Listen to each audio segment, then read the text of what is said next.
Tonight, an investigation is underway after this Delta plane from Minneapolis flipped upside down while trying to land in Toronto. Nearly 24 people were hurt, some critically, but no deaths have been reported. ABC's Zoreen Shah has the story.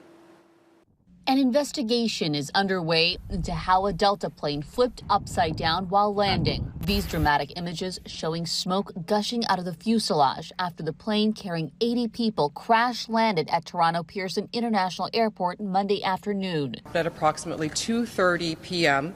is Delta Airlines Flight 4819 from Minneapolis to Toronto, operated by subsidiary Endeavour Air, was involved in a single aircraft accident upon landing at Toronto Pearson. We are very grateful that there was no loss of life and relatively minor injuries. We just had a crash on runway 23 here.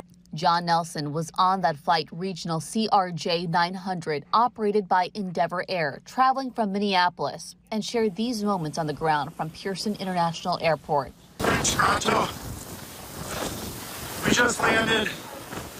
Our plane crashed. It's upside down.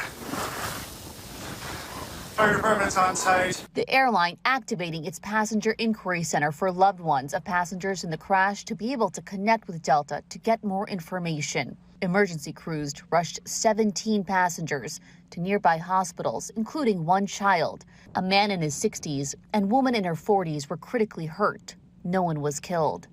Passengers escaped the aircraft as smoke came out of the plane. Just so you are, there's people outside walking around the aircraft there.